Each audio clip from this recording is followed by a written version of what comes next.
Mom threw me out on my 18th for taking up space. Anyone else survive this? She counted down like it was New Year's Eve. Petty, loud, deliberate. 12 hours left, princess.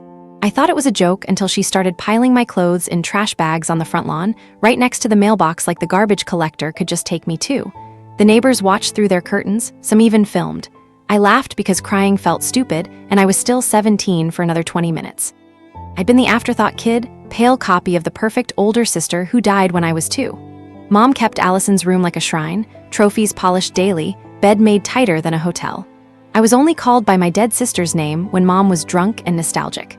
My 18th birthday was supposed to unlock some magic door to affection, not the front door to the street. Here's the twist they don't warn you about. An hour after midnight, Dad shuffled outside with a manila envelope stuffed with all the babysitting cash I'd been saving in the family safe. He pressed it into my hand like hush money.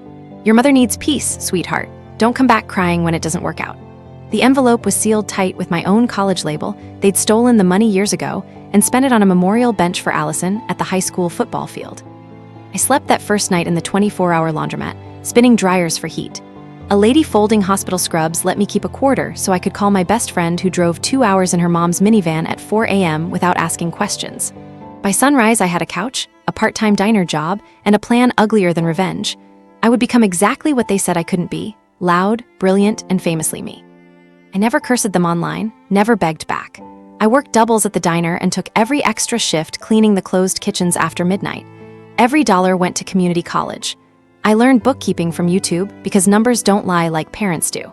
By 21, I was running 2 food trucks and actually making rent in a studio with running water and a window that opened for fresh air, not humiliation. Last Tuesday, I signed the lease on a tiny brick house 2 blocks from their perfect picket fence. Realtor forgot to mention the seller's last name until closing. Dad cried standing on the porch. He'd once threatened to kick me off. Mom kept reaching toward my sleeve like she could just dust off the past. I handed them the keys to a moving truck already idling at the curb. Time's up, I said, perfectly calm. I watched the color drain from their faces like the eviction they wrote for me 3 years ago. Except this time, I was writing the script, and the door was mine to close. Tonight, the laundromat lady, my best friend, and half my staff are in my kitchen singing sloppily over grocery store cupcakes because November 9th used to be a countdown to nothing. Now it's the day they stopped the timer and I started mine. I raise my fork not to toast them. I toast the kid who survived the trash bags and the cameras and the lawn. That kid is still here, just owns the grass now.